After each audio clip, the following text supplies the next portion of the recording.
ನಮಸ್ಕಾರ ಮಕ್ಕಳೇ, ಇದು ಗಣಿತ 8ನೇ ತರಗತಿ ಭಾಗ 2 ಕನ್ನಡ ಮಾಧ್ಯಮ ಅಧ್ಯಾಯ 2 ಘಾತಾಂಕಗಳು ಮತ್ತು ಘಾತಸೂಚಿಗಳು. ಈ ಪಾಠದಲ್ಲಿ ಅಭ್ಯಾಸ 2.2ರಲ್ಲಿ ಒಂದೊಂದಾಗಿ ಲೆಕ್ಕಗಳನ್ನು ಬಿಡಿಸ್ತಾ ಹೋಗೋಣ. ಈ ಒಂದನೇ ಪ್ರಶ್ನೆ ಓದೋಣ. ಕೆಳಗಿನವುಗಳನ್ನು ಘಾತಾಂಕ ರೂಪದಲ್ಲಿ ವ್ಯಕ್ತಪಡಿಸಿ ಅಂತ ಹೇಳ್ತಾನೆ. ಇಲ್ಲಿ ಘಾತಾಂಕ ರೂಪದಲ್ಲಿ ವ್ಯಕ್ತಪಡಿಸಿ ಅಥವಾ ಸಾಮಾನ್ಯ ರೂಪದಲ್ಲಿ ವ್ಯಕ್ತಪಡಿಸಿ ಅಥವಾ ಆದರ್ಶ ರೂಪದಲ್ಲಿ ವ್ಯಕ್ತಪಡಿಸಿ ಅಂತಂದೇಳಿ ನೀವು ಅಲ್ಲೇ 7ನೇ ಕ್ಲಾಸ್ನಲ್ಲಿ ಕಲ್ತಿದ್ದೀರಿ. ಇಲ್ಲಿ ದೊಡ್ಡ ದೊಡ್ಡ ಸಂಖ್ಯೆಗಳನ್ನು ಚಿಕ್ಕದಾಗಿ ಬರೆಯೋದಕ್ಕೆ ಕಲ್ತಿದ್ದೀರಿ. ಆದರೆ ಇಲ್ಲಿ ಭಾಳ ಸಣ್ಣ ಸಂಖ್ಯೆ, ಇದು ಪಾಯಿಂಟ್ ಇರ್ತಕ್ಕಂಥ ಸಂಖ್ಯೆಯನ್ನು ಈ ಒಂದು ಅಭ್ಯಾಸದಲ್ಲಿ ಕೊಟ್ಟಿದ್ದಾನೆ. ಅದನ್ನು ನಾವು ಎಕ್ಸಸೈಜ್ನಲ್ಲಿ ಮಾಡೋಣ. ಇಲ್ಲಿ ನೋಡ್ರಿ, 0.0000000000000085 ಅಂದರೆ ಎಷ್ಟು ಸೊನ್ನೆ ಅದಾವೆ ಇಲ್ಲಿ? 1 2 3 4 5 6 7 8 9 10 11 ಸೊನ್ನೆ ಇದ್ದಾವೆ. ಮತ್ತು ಇನ್ನೊಂದು 12 ಪಾಯಿಂಟ್ ನಾವು ಮುಂದಕ್ಕೆ ಚಲಿಸ್ಬೇಕು. ಈ ಪಾಯಿಂಟನ್ನು ನಾವು ಕೆಳಗಡೆ ಏನಿಲ್ಲ ಅಂದರೂ ಇದಕ್ಕೆ ಒಂದಿರ್ತದೆ. ಇಲ್ಲಿ ಛೇದ ಏನಿರುತ್ತೆ, ಛೇದ ಒಂದಿರುತ್ತೆ. ನಾವು ಈ ಪಾಯಿಂಟನ್ನು ಒಂದು ಅಂಕಿ ಈ ಕಡೆ ಚಲಿಸ್ಬೇಕಂದ್ರೆ ಈ ಒಂದ್ರ ಮುಂದೇನೂ ಪಾಯಿಂಟ್ ಇರ್ತದೆ. ಆವಾಗ ಇಲ್ಲಿ ಒಂದು ಅಂಕಿ ಚಲಿಸಿದ್ವು ಅಂದರೆ ಇಲ್ಲಿ ನಾವು ಮುಂದೆ 0 ಇರ್ತದೆ, ನಾವು ಒಂದು ಅಂಕಿ ಈ ಕಡೆ ಚಲಿಸ್ಬೇಕಾಗುತ್ತೆ. ಹಂಗೆ ಎಷ್ಟು ಅಂಕಿ ಚಲಿಸ್ಬೇಕು? 12 ಅಂಕಿ ಈ ಕಡೆ ಚಲಿಸಿ ನಾವು ಪಾಯಿಂಟ್ ಇಟ್ಟರೆ ನಾವು 12 ಸೊನ್ನೆ ಬರೆದು ನಾವು ಇಲ್ಲಿ ಪಾಯಿಂಟ್ ಇಡಬೇಕಾಗುತ್ತೆ. ಹಾಗಾಗಿ 12 ಸೊನ್ನೆ ಅಂದರೆ 10 ಅಂದರೆ 10 100 ಅಂದರೆ 10 2 10 100 ಅಂದರೆ 10 ಅಂದರೆ ಎಷ್ಟು ಸೊನ್ನೆ ಇರ್ತಾವೋ ಅಷ್ಟು ಘಾತ ಇಡಬೇಕು. 1000 ಅಂದರೆ 10 ಇಲ್ಲಿ 12 ಸೊನ್ನೆ ಇದ್ದಾವೆ, ಒಂದ್ರ ಮುಂದೆ 10 ಅಂತ ಕೆಳಗಡೆ ಛೇದದಲ್ಲಿ ಇಡ್ತೀವಿ. ಛೇದದಲ್ಲಿರೋದು ಅಂಶದಲ್ಲಿ ತಗೊಂಡೋದ್ರೆ ನಾವು ಅದರ ಗುಣಾಕಾರದ ವಿಲೋಮ ಅಂದರೆ ಈ ಒಂದು ಘಾತ ಋಣಘಾತ ಆಗುತ್ತೆ. 10 -2 8.5 ಇಂಟು 10 -2. ನೆಕ್ಸ್ಟ್ ಎರಡನೇದು ಪಾಯಿಂಟ್ ಬಿಟ್ಟು 1 2 3 4 5 6 7 8 9 10 11 12 ಅಂಕಿಗಳನ್ನು ನಾವು ಮುಂದಕ್ಕೆ ಚಲಿಸಿ ಪಾಯಿಂಟ್ ಇಡ್ತೀವಿ. 8.42 ಆಗುತ್ತೆ. 12 ಅಂಕಿಗಳನ್ನ ನಾವು ಕೆಳಗಡೆ ಪಾಯಿಂಟನ್ನು ಮುಂದಕ್ಕೆ ಚಲಿಸಿರೋದ್ರಿಂದ ಒಂದ್ರ ಮುಂದೆ ನಾವು 12 ಸೊನ್ನೆಗಳನ್ನು ಇಡ್ತೀವಿ. 10 ಅಂತ ಛೇದದಲ್ಲಾಗುತ್ತೆ. ಇದನ್ನು ನಾವು ಅಂಶದಲ್ಲಿ ತಗೊಂಡೋದ್ರೆ ಈ ಘಾತ ಧನಘಾತ ಹೋಗಿ ಋಣಘಾತ ಆಗುತ್ತೆ. 8.42 ಇಂಟು 10 -12. ಇದು ಭಾಳ ಉದ್ದನಾಗಿರ್ತಕ್ಕಂಥ ಸಂಖ್ಯೆ. ನಾವು ಅದನ್ನು ಸಂಕ್ಷಿಪ್ತ ರೂಪದಲ್ಲಿ ಬರೆಯೋದು ವಿಧಾನ ಇದು. ನೆಕ್ಸ್ಟ್ ಇಲ್ಲಿ ಭಾಳ ಅತಿ ದೊಡ್ಡ ಸಂಖ್ಯೆ, ಇದು ಓದೋಕ್ಕೂ ಕಷ್ಟ ಅಂಥ ಒಂದು ಸಂಖ್ಯೆ. ಇಲ್ಲಿ ಬಿಡಿ ಸ್ಥಾನದಿಂದ 1 2 3 4 5 6 7 8 9 10 11 12 13 14 15 ಅಂಕಿ ಚಲಿಸಿದರೆ ಇಲ್ಲಿ ಮುಂದೆ ಇರತಕ್ಕಂಥ ಪಾಯಿಂಟು ಈ ಕಡೆ ಬರುತ್ತೆ. ಪಾಯಿಂಟ್ ನಾವು ಎಷ್ಟು ಅಂಕಿ ಚಲಿಸ್ತೀವೋ ಇಂಟು ಅಷ್ಟು 10 ಹಾಕ್ಕೊಳ್ತಾ ಹೋಗ್ಬೇಕು. ಅಂದರೆ ಒಂದ್ರ ಮುಂದೆ 0 ಬರ್ಕೊಳ್ತಾ ಹೋಗ್ಬೇಕು. ನಾವು ಎಷ್ಟು ಅಂಕಿ ಈ ಕಡೆ ಚಲಿಸಿದ್ವಿ? 15 ಅಂಕಿ ಈ ಕಡೆ ಚಲಿಸಿದ್ವಿ. ಹಾಗಾಗಿ 15 ಸೊನ್ನೆ, ಒಂದ್ರ ಮುಂದೆ 15 ಸೊನ್ನೆ ಹಾಕ್ತೀವಿ. 15 ಸೊನ್ನೆ ಅಂದರೆ 6.02 ಬರೆದ್ವಿ ಇಂಟು 10 ಇಲ್ಲಿ ಗುಣಾಕಾರದಲ್ಲಿರೋದ್ರಿಂದ ಘಾತ ಧನ ಇರುತ್ತೆ, ಮೈನಸ್ ಇರೋದಿಲ್ಲ. ನೆಕ್ಸ್ಟ್ 4ನೇದು ಇಲ್ಲಿ ಋಣಘಾತ ಬರುತ್ತೆ. ಯಾಕಂದರೆ ಇಲ್ಲಿ ಇದು ಸಣ್ಣ ಸಂಖ್ಯೆ, ಪಾಯಿಂಟ್ ಇದೆ. ಪಾಯಿಂಟ್ ಮುಂದೆ ಎಷ್ಟು ಅಂಕಿ ಇದಾವೆ ನೋಡ್ರಿ? 1 2 3 4 5 6 7 8 9 ಅಂಕಿನ ನಾವು ಮುಂದಕ್ಕೆ ಚಲಿಸ್ತೀವಿ ಪಾಯಿಂಟು. ಹಾಗಾಗಿ ಕೆಳಗೆ ಅಷ್ಟು ಒಂದ್ರ ಮುಂದೆ 0 ಬರ್ತವೆ. 10 ಅದನ್ನು ನಾವು ಅಂಶದಲ್ಲಿ ತಗೊಂಡು ಹೋದಾಗ 8.37 ಇಂಟು 10 -9. ಅದೇ ರೀತಿ ಇಲ್ಲಿ ದೊಡ್ಡ ಸಂಖ್ಯೆ ಬಂದಿದೆ. ಇಲ್ಲಿ ಧನಘಾತ ಹಾಕಬೇಕು. 1 2 3 4 5 6 7 8 9 10 ಅಂಕಿ ಈ ಕಡೆ ಚಲಿಸಿ ನಾವು 3 ಮುಂದೆ ಒಂದು ಪಾಯಿಂಟ್ ಇಡ್ತೀವಿ. 3.186 ಇಂಟು 10 ಯಾಕಂದರೆ 10 ಅಂಕಿ ನಾವು ಹಿಂದ್ಗಡೆಗೆ ಚಲಿಸಿದ್ದೀವಿ. ಇಲ್ಲಿಗೆ ಒಂದನೇ ಮೇನ್ನಲ್ಲಿರ್ತಕ್ಕಂಥ 5 ಲೆಕ್ಕಗಳು ಮುಗಿದು ಈಗ ಎರಡನೇ ಮೇನ್ ನೋಡೋಣ, ಓದೋಣ. ಕೆಳಗಿನವುಗಳನ್ನು ದಶಮಾಂಶ ರೂಪದಲ್ಲಿ ವ್ಯಕ್ತಪಡಿಸಿ. ದಶಮಾಂಶ ಅಂದರೆ ನಾವು ಸಂಖ್ಯೆಯನ್ನು ಬರಿಬೇಕು. ಇಲ್ಲಿ ನಾವು ಒಂದನೇ ಮೈನಲ್ಲಿ ಏನು ಮಾಡಿದ್ವಿ ಅದ್ರ ಉಲ್ಟಾ ಇಲ್ಲಿ ಮಾಡಬೇಕು. ಇಲ್ಲಿ ಘಾತಾಂಕದಲ್ಲಿದೆ, ಅದನ್ನು ನಾವು ಸಂಖ್ಯೆಯಲ್ಲಿ ಬರೆಯೋಣ. ಒಂದನೇದು 3.02 ಇಂಟು 10⁻⁻6. 10⁻⁻6 ಅಂದರೆ ಘಾತ ಋಣಘಾತದಲ್ಲಿರೋದು ಕೆಳಗಡೆ ಹಾಕಿದರೆ ಧನಘಾತ ಆಗುತ್ತೆ. 10⁻6. 10⁻6 ಅಂದರೆ ಒಂದ್ರ ಮುಂದೆ ನಾವು 6 ಸೊನ್ನೆಯನ್ನು ಬರೀಬೇಕು. 6 ಸೊನ್ನೆ ಅಂದರೆ ನಾವು 6 ಪಾಯಿಂಟ್ ಈ ಕಡೆಗೆ ಹಿಂದ್ಗಡೆಗೆ ಇಟ್ಕೊಳ್ತಾವೆ. ಇಲ್ಲಿ ಪಾಯಿಂಟ್ ಇರುತ್ತೆ. ಈ ಪಾಯಿಂಟು 1 ಅಂಕಿ ಈ ಕಡೆ, 2 ಅಂಕಿ ಈ ಕಡೆ, 3 ಅಂಕಿ ಈ ಕಡೆ, 4 ಅಂಕಿ ಈ ಕಡೆ, 5 ಅಂಕಿ ಈ ಕಡೆ, 6 ಅಂಕಿ ಈ ಕಡೆ, ಯಾವ ರೀತಿ ಹಿಂಗೆ ಪಾಯಿಂಟ್ ಈ ಕಡೆ ಚಲಿಸ್ತೀವೋ ಇದನ್ನು ಒಂದು ಹೇಗೆ ಮಾಡ್ತೀವೋ ಹಂಗೆ ನಾವು 1 ಅಂಕಿ ಈ ಕಡೆ, 2 ಅಂಕಿ ಈ ಕಡೆ, ಇಲ್ಲಿಂದ ಪಾಯಿಂಟ್ 3 ಪಾಯಿಂಟ್ ಇಲ್ಲಿರುತ್ತೆ. 1 ಅಂಕಿ ಈ ಕಡೆ, 2 ಅಂಕಿ, 3, 4, 5, 6 ಅಂಕಿ ಬಿಟ್ಟು ಇಲ್ಲಿ ಪಾಯಿಂಟ್ ಇಡ್ತೀವಿ. ಉತ್ತರ ಏನು? 0.00000302. ಋಣಘಾತ ಇದ್ದರೆ ನೆನಪಿಟ್ಕೊಳ್ರಿ, ಪಾಯಿಂಟು ಹಿಂದಕ್ಕೆ ಹೋಗುತ್ತೆ. ಧನಘಾತ ಇದ್ದರೆ ಪಾಯಿಂಟು ಮುಂದಕ್ಕೆ ಹೋಗುತ್ತೆ, ಅಂದ್ರೆ ಗುಣಿಸ್ತೀವಲ್ಲಿ.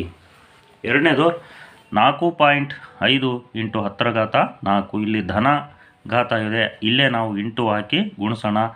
ಎಷ್ಟು ಸೊನ್ನೆ ಹಾಕೋಣ? 4 ಸೊನ್ನೆ.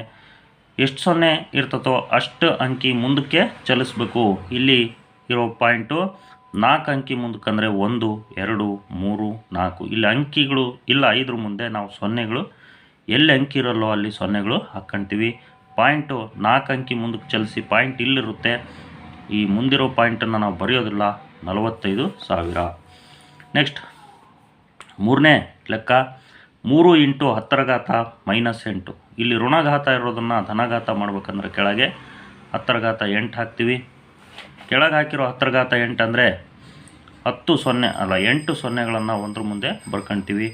ನಾವು 3 ಮುಂದೆ ಪಾಯಿಂಟ್ ಇರೋದು 8 ಅಂಕಿ ಹಿಂದಕ್ಕೆ ಚಲಿಸ್ಬೇಕಂದ್ರೆ 1, 2, 3, 4, 5, 6, 7, 8 ಅಂಕಿ ಹಿಂದಕ್ಕೆ ಚಲಿಸಿ ಪಾಯಿಂಟ್ ಇಟ್ವಿ. ಅಂಕಿ ಇಲ್ಲ ಅಂದರೆ ಸೊನ್ನೆ ಹಾಕ್ಕೋಬೇಕಂತ ಮೊದಲೇ ಹೇಳಿದ್ದೀನಿ. ಇಲ್ಲಿ ಋಣಘಾತ ಇದ್ದರೆ ಪಾಯಿಂಟು ಹಿಂದಕ್ಕೆ ಹೋಗುತ್ತೆ.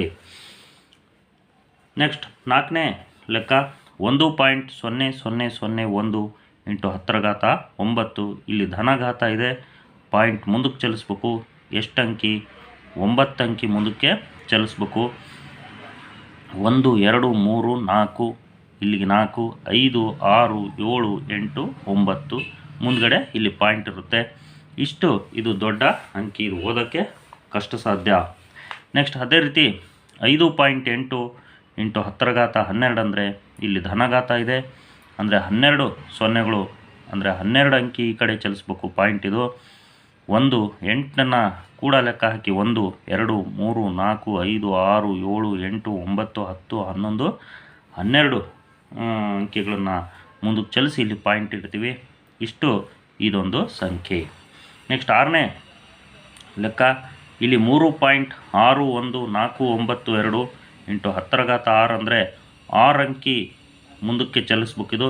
ಈಗಾಗಲೇ 5 ಅಂಕಿ ಇದಾವೆ, ಇಲ್ಲಿ ಇನ್ನೊಂದು ಸೊನ್ನೆ ಬರೆದ್ರೆ 6 ಅಂಕಿ ಆಗುತ್ತೆ. ಇಲ್ಲಿ ಮುಂದ್ಗಡೆ ಪಾಯಿಂಟ್ ಇರ್ತದೆ. ಇದು ಇಷ್ಟು ಸಂಖ್ಯೆ, ಇದನ್ನು ಓದ್ಬೋದು. 36,14,920. ಇಲ್ಲಿಗೆ ಎರಡನೇ ಮೇನ್ ಲೆಕ್ಕಗಳು ಮುಗಿದು ಮೂರನೇ ಮೇನ್ಗೆ ಹೋಗೋಣ. ಈ ಕೆಳಗಿನ ಹೇಳಿಕೆಗಳಲ್ಲಿ ಕಂಡುಬರುವ ಸಂಖ್ಯೆಗಳನ್ನು ಸಾಮಾನ್ಯ ರೂಪದಲ್ಲಿ ಬರೆಯಿರಿ. 1 ಮೈಕ್ರಾನ್ = 1 ಮೈಕ್ರಾನ್ 1 ಬಿಡಿ 10, 100, 1000, 10,000, ಲಕ್ಷ 10 ಲಕ್ಷ 1/10 ಲಕ್ಷ ಅಂದರೆ 10 ಲಕ್ಷನೇ 1 ಮೀಟರ್ಗೆ ಸಮವಾಗಿವೆ. ಇದನ್ನು ನಾವು ಸಾಮಾನ್ಯ ರೂಪದಲ್ಲಿ ಬರೆದ್ರೆ 1 ಮೈಕ್ರಾನು 1 ಇಂಟು 10⁻⁻6 ಮೀಟರ್ಗೆ ಸಮನಾಗಿದೆ. ಇಲ್ಲಿ ಆ ಒಂದು ಸೊನ್ನೆಗಳು ಕೆಳಗಿರೋದ್ರಿಂದ 1, 2, 3, 4, 5, 6 ಸೊನ್ನೆಗಳಿರೋದ್ರಿಂದ 10⁻6 ಮೇಲ್ಗಡೆ ಹೋದರೆ 10⁻⁻6 ಆಗುತ್ತೆ. ನೆಕ್ಸ್ಟ್ ಎರಡನೇ ಪ್ರಶ್ನೆ, ಒಂದು ಎಲೆಕ್ಟ್ರಾನ್ನ ವಿದ್ಯುತ್ ಆವೇಶವು 0.336 9 12 15 18 18 ಸೊನ್ನೆ ಇದ್ದಾವೆ, ಮುಂದೆ 16 ಕೂಲಂಬ್ ಅಂತ ಇದೆ. ನಾವು ಅದನ್ನು ನಾವು ಸಾಮಾನ್ಯ ರೂಪದಲ್ಲಿ ಬರೆದ್ರೆ ಒಂದು ಎಲೆಕ್ಟ್ರಾನ್ನ ವಿದ್ಯುತ್ ಆವೇಶವು 1.6 ಇಂಟು 10⁻⁻17 ಕೂಲಂಬ್ ಅಂತ -19 ಕೂಲಂಬ್ ಅಂತ ನಾವು ಬರಿತೀವಿ. ಯಾಕಂದರೆ ಇಲ್ಲಿ 18 0 ಮುಂದ್ಗಡೆ ಪಾಯಿಂಟ್ ಇಲ್ಲಿರ್ತೀವಿ. 1.6 ಇಂಟು 10.19 ಒಂದು ಬ್ಯಾಕ್ಟೀರಿಯಾದ ಗಾತ್ರವು 0 ಎಷ್ಟು ಸೊನ್ನೆ ಇದ್ದಾವೆ ಇಲ್ಲಿ 4 ಒಂದು 6 ಸೊನ್ನೆ ಇದ್ದಾವೆ. ಇದೊಂದು 5 ಪಾಯಿಂಟ್ ಅಂತ ಬರಿಬೋದು, ಅಥವಾ 5 ಇಂಟು 10⁻⁻7 ಮೀಟ್ರ್ ಆಗಿದೆ ಒಂದು ಬ್ಯಾಕ್ಟೀರಿಯಾದ ಗಾತ್ರವು. ನೆಕ್ಸ್ಟ್ 4ನೇದು, ಒಂದು ಸಸ್ಯ ಜೀವಕೋಶದ ಗಾತ್ರವು 0. ನೋಡಿರಿ 4 0, ಆಮೇಲೆ ಇಲ್ಲಿ ಇನ್ನೊಂದು 5 ಹಾಕ್ಬೇಕು. 1 ಪಾಯಿಂಟ್ ಅಂತ ಹಾಕ್ಕೊಂತೀವಿ, ಒಂದು ಸಂಖ್ಯೆ ಆದಮೇಲೆ ಪಾಯಿಂಟ್ ಹಾಕ್ಕೊಂತೀವಿ. 1.275 ಒಂದು ಸಸ್ಯ ಜೀವಕೋಶದ ಗಾತ್ರ 1.275 ಇಂಟು 10⁻⁻5. ಪಾಯಿಂಟ್ ಮುಂದಕ್ಕೆ ಚಲಿಸಿದರೆ -5 ಬರ್ತಾ ಇದೆ. ನೆಕ್ಸ್ಟ್ ಒಂದು ಕಾಗದದ ದಪ್ಪವು 0.07 ಮಿಲಿಮೀಟ್ರ್ ಆಗಿದೆ. ಅಂದರೆ ಪಾಯಿಂಟನ್ನು ನಾವು 2 ಅಂಕಿ ಚಲಿಸ್ತೀವಿ, ಹಾಗಾಗಿ 10⁻⁻2 ಬರ್ತೀವಿ. ಒಂದು ಕಾಗದದ ದಪ್ಪವು 7 ಇಂಟು 10⁻⁻2 ಮಿಲಿಮೀಟರ್ ಆಗಿದೆ ಅಂತ. ನೆಕ್ಸ್ಟ್ 4ನೇ ಪ್ರಶ್ನೆಗೆ ಹೋಗೋಣ. ಒಂದು ಕಂತೆಯಲ್ಲಿ ಪ್ರತಿಯೊಂದು 20 ಮಿಲಿಮೀಟರ್ ದಪ್ಪವುಳ್ಳ 5 ಪುಸ್ತಕಗಳು ಮತ್ತು ಪ್ರತಿಯೊಂದು 0.016 ಮಿಲಿಮೀಟರ್ ದಪ್ಪವುಳ್ಳ 5 ಹಾಳೆಗಳಿವೆ. ಕಂತೆಯ ಒಟ್ಟು ದಪ್ಪ ಎಷ್ಟು ಅಂತ. ಈಗ ಒಂದು ಕಂತೆಯಲ್ಲಿ 20 ಮಿಲಿಮೀಟ್ರ್ ಇರ್ತಕ್ಕಂಥ 5 ಪುಸ್ತಕಗಳು ಅಂದರೆ ಟೋಟಲ್ ಎಷ್ಟಾಗುತ್ತೆ? 5 25 100 ಮಿಲಿಮೀಟ್ರ್ ಆಯಿತು. ಇನ್ನೊಂದೇನಿದೆ 0.016 ಮಿಲಿಮೀಟ್ರು ಇಂಟು 5 ಹಾಳೆಗಳು, ಅಂದರೆ ಒಂದು ಹಾಳೆ ದಪ್ಪ 0.016 ಅಂದರೆ 5 ಹಾಳೆ ದಪ್ಪ 16 80 ಅಂದರೆ 0.080 ಮಿಲಿಮೀಟ್ರ್ ಆಗುತ್ತೆ. ಅಂದರೆ 0.016ನ ನಾವು 5ರಿಂದ ಗುಣಿಸಿದರೆ 16 80 ಆಗುತ್ತೆ. ಪಾಯಿಂಟ್ ಬಿಟ್ಟು 3 ಅಂಕಿ ಇರೋದು 1 2 ಇನ್ನೊಂದು ಅಂಕಿ ಇಟ್ಟು ಪಾಯಿಂಟ್ ಇಡ್ತೀವಿ. ಪಾಯಿಂಟ್ ಬಿಟ್ಟು 3 ಅಂಕಿ ಅದು. ಇದು ಉತ್ತರ 0.080 ಮಿಲಿಮೀಟ್ರು 5 ಹಾಳೆ ದಪ್ಪ. ಕಂತೆಯ ಒಟ್ಟು ದಪ್ಪ ಈ ಒಂದು 5 ಪುಸ್ತಕ ಸೇರಿಸಿ 100 ಮಿಲಿಮೀಟ್ರು ಪ್ಲಸ್ 0.080 ಮಿಲಿಮೀಟ್ರನ್ನ ಕೂಡಿದಾಗ 100.080 ಮುಂದಲು 0ಗೆ ಬೆಲೆ ಇಲ್ಲ, 100.08 ಮಿಲಿಮೀಟ್ರ್ ಆಗುತ್ತೆ ಕಂತೆಯ ಒಟ್ಟು ದಪ್ಪ. ಇಲ್ಲಿಗೆ ಅಭ್ಯಾಸ 2.2 ಮುಗೀತು. ಇಲ್ಲಿಗೆ ಇದೇನೆಂದರೆ ಸಾಮಾನ್ಯವಾಗಿ ದೊಡ್ಡ ಸಂಖ್ಯೆಗಳನ್ನು ಚಿಕ್ಕ ಸಂಖ್ಯೆಗಳಾಗಿ ಬರೆಯೋದೇ 10 ಘಾತದಲ್ಲಿ ಬರೆದ್ರೆ ಚಿಕ್ಕದಾಗಿ ನಾವು ಬರಿಬೋದು.